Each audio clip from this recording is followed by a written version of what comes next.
So you have a situation where you got into a disagreement with somebody, and this is a person that you care about, and you're not sure whether or not they're going to forgive you, but you have a hard time letting go.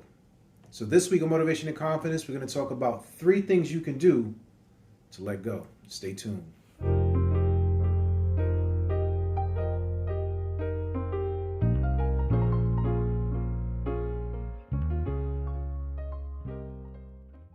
I want to thank you so much for tuning in. This is Motivation and Confidence, where we help you do your daily best. And I'm your host, Tom Danger. Back this week with a new episode. And before we go any further, please like, subscribe, and share. And as always, we thank you for all your support. We thank you for staying with us on the journey. And as a thank you, a couple of things. I'd like to offer you a free copy of my first book, Motivation and Confidence, Volume 1, The 7 Steps, which is an ebook on how to start your ideas. If you go to tomdanger.com right now, contact, and just put ebook, I can make sure that I get you a copy, just as my thank you to you. And as always, if you're interested in learning about your personality type and what your superpower is or what you are naturally good at, you can also go to the website www.tomdanger.com, TOMDANGER.com, and in the contact section, just put superpower, and I'll make sure that I send the link over to you.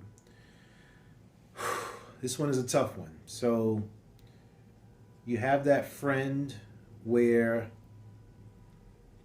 you may have said some things that you in your feelings. You in your feelings, and you get in your feelings from time to time. And when you're in your feelings, you sort of get like diarrhea of the mouth. You just say the first thing that comes to you, and that may not necessarily be the best thing. And now you feel bad because you've said it.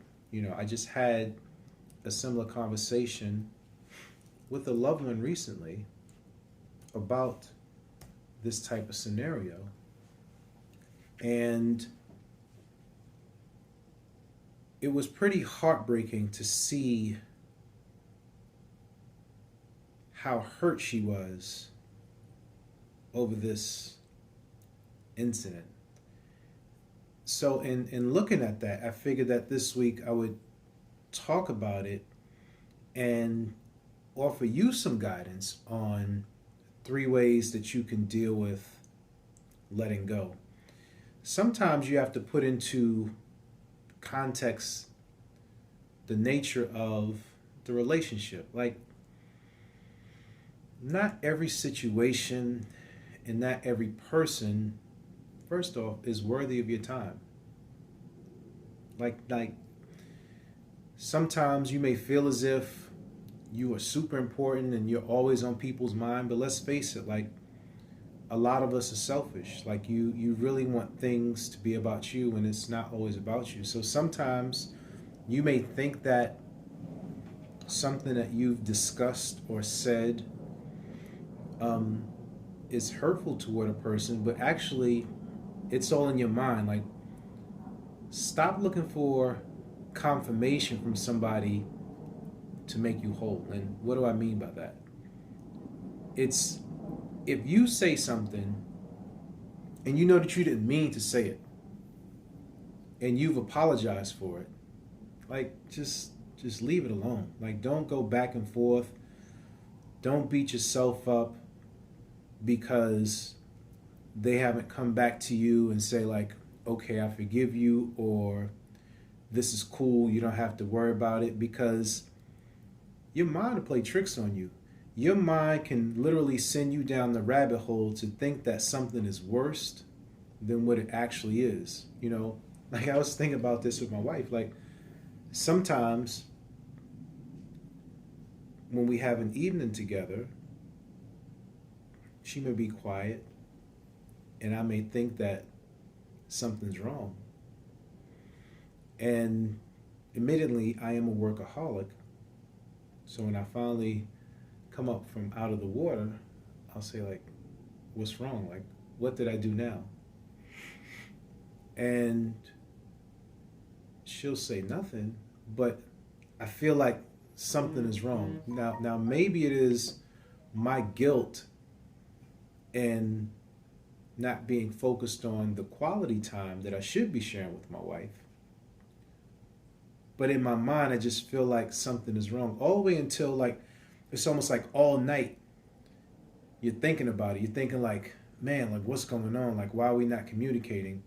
Well, in fact, I'm actually part of the problem, because if I'm not saying anything and now we've created a routine to where I'm just in my workspace, and then now she's in the habit of being in her space, then I shouldn't allow my mind to play tricks on me. And if she says nothing is wrong, I have to leave it at just that. Like, nothing is wrong. I'm pretty sure if something were wrong, she would bring it to my attention, because she gives me help. But I love her to death. That's just the way it is, right? So I would say that the first thing is apologize. And your apology isn't necessarily for that individual. The apology is to yourself, because you may feel bad about something that you didn't intend to do.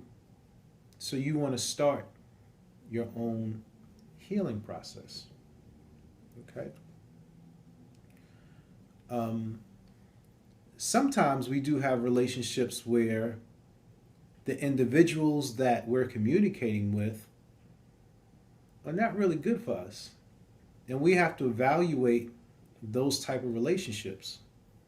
Because even though you can talk to somebody for years and still don't really know them, because you only know them at a particular level. So you may think that you have a deeper relationship with that person than what you actually do, and you may be investing more time into it than what it actually is, more or less at face value. Like if it's just a coworker, it's just a coworker. If it's just a classmate, it's a classmate. If it's just a neighbor, it's a neighbor. Like you hold no trust, value, or additional input into that relationship beyond like higher by, how can I help you? You know, this is just a person in my class or a coworker. And when you have that type of relationship, and let's say like if you do apologize and that person is still belligerent or showing their ass, sometimes it's even better to connect with another person.